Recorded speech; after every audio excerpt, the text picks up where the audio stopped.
ప్రధాన కార్యదర్శిగా సంజయ్ జాజు బాధ్యతలు చేపట్టిన తర్వాత తెలంగాణ సచివాలయంలో కొత్త చర్చ మొదలైంది.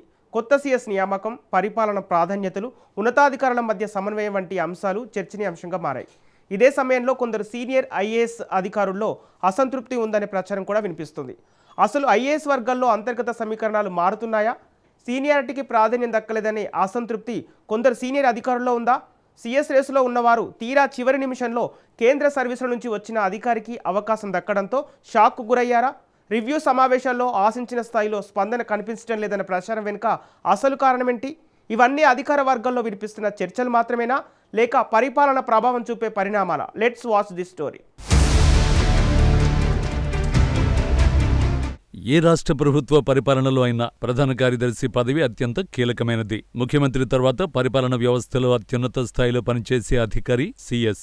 ప్రభుత్వ విధానాలను అమలు చేయడం, అన్ని శాఖల మధ్య సమన్వయం కల్పించడం, కీలక నిర్ణయాల అమలును పర్యవేక్షించడం, పరిపాలనలో వేగం తీసుకురావడం వంటి బాధ్యతలు ప్రధాన కార్యదర్శిపై ఉంటాయి. ఈ నేపథ్యంలో సంజయ్ జాజు ప్రధాన కార్యదర్శిగా బాధ్యతలు స్వీకరించడం రాష్ట్ర పరిపాలన వర్గాల్లో ఆసక్తిని కలిగించింది. కేంద్ర ప్రభుత్వంలో కీలక బాధ్యతలు నిర్వహించిన ఆయన ఇప్పుడు తెలంగాణ ప్రభుత్వ అత్యున్నత అధికారిగా బాధ్యతలు చేపట్టారు.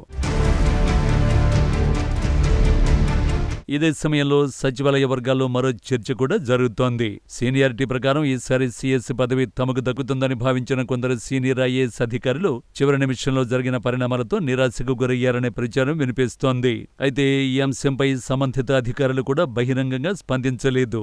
మరోవైపు తెలంగాణ పరిపాలన, స్థానిక పరిస్థితులపై పూర్తి అవగాహన పెంపొందించుకోవడానికి కొంత సమయం అవసరమవుతుందనే అభిప్రాయాలు కూడా వినిపిస్తున్నాయి. అయితే కేంద్ర, రాష్ట్ర స్థాయిలో విస్తృత పరిపాలనా అనుభవం ఉన్న అధికారులకు కొత్త బాధ్యతలకు అనుగుణంగా వ్యవస్థను అర్థం చేసుకోవడం సాధారణ ప్రక్రియ అని మాజీ అధికారులు అభిప్రాయపడుతున్నారు. కొత్త సీఎస్ నిర్వహిస్తున్న సమీక్ష సమావేశాల్లో అధికారుల స్పందనపై కూడా సచివాలయ వర్గాల్లో చర్చ జరుగుతోందనే సమాచారం ఉంది. కొందరు అధికారులు సమావేశాల్లో చురుగ్గా పాల్గొనడం లేదనే ప్రచారం వినిపిస్తోంది. ప్రభుత్వ పరిపాలనలో జరిగే సమీక్ష సమావేశాల వివరాలు సాధారణంగా బహిరంగంగా వెల్లడి కావు. పరిపాలన వ్యవస్థలో ప్రధాన కార్యదర్శి, శాఖల ప్రత్యేక ప్రధాన కార్యదర్శులు, ముఖ్య కార్యదర్శులు, కార్యదర్శుల మధ్య సమన్వయం అత్యంత కీలకం. అభివృద్ధి కార్యక్రమాలు, సంక్షేమ పథకాల అమలు, పెట్టుబడుల ఆహ్వానం, శాసనసభ హామీల అమలు వంటి అనేక అంశాలు ఈ సమన్వయంపై ఆధారపడి ఉంటాయి.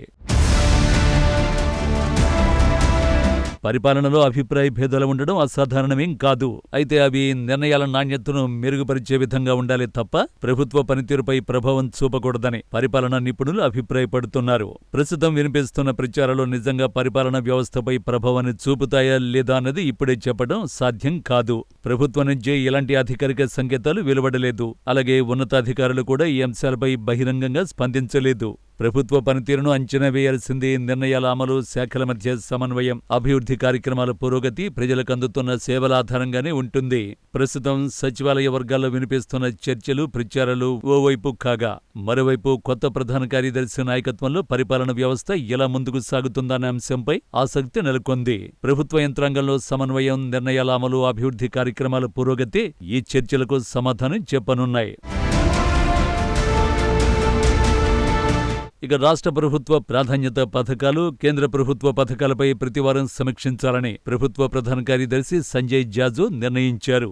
ఈ పథకాలతో పాటుగా శాఖల మధ్య సమన్వయానికి సంబంధించిన అంశాలు, విజన్ డాక్యుమెంట్ 2047కు సంబంధించి కూడా సమీక్షలో చర్చిస్తారు. కేంద్ర ప్రభుత్వ పథకాలను, నిధులను సద్వినియోగం చేసుకోవడం, ఏదైనా సమస్యలుంటే వాటిని పరిష్కరించడమే లక్ష్యంగా ఈ సమావేశాలను ఏర్పాటు చేశారు. ఇందుకోసం శాఖల వారీగా ప్రభుత్వ కార్యదర్శులు, ముఖ్య కార్యదర్శులు, ప్రత్యేక ప్రధాన కార్యదర్శులను 2 గ్రూపులుగా విభజించారు.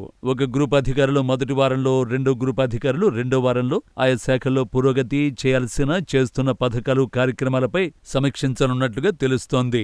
ఇలా ప్రతివారం సమీక్షలు కొనసాగుతాయని ఆదేశాలు జారీ చేశారు. అయితే సీఎస్ తో సమన్వయం విషయంలో పలువురు ఐఏఎస్ల మధ్య భిన్నాభిప్రాయాలు వ్యక్తమవుతున్నాయనే చర్చ కొనసాగుతోంది. పరిపాలనలో సమర్థవంతమైన సమన్వయం కోసం ఉన్నతాధికారుల మధ్య మరింత సత్సంబంధాలు అవసరమని అధికార వర్గాలే అభిప్రాయపడుతున్నాయి. అయితే ఇవన్నీ ప్రస్తుతం అధికార వర్గాల్లో జరుగుతున్న ప్రచారం, చర్చలుగానే ఉన్నాయి. ఈ పరిణామాలు కేవలం అంతర్గత అసంతృప్తికి పరిమితమవుతాయా, లేక ప్రభుత్వ పరిపాలనపై కూడా ప్రభావాన్ని చూపుతాయా అన్న అంశంపై ఇప్పుడు సచివాలయ వర్గాల్లో ఆసక్తికర చర్చ కొనసాగుతోంది.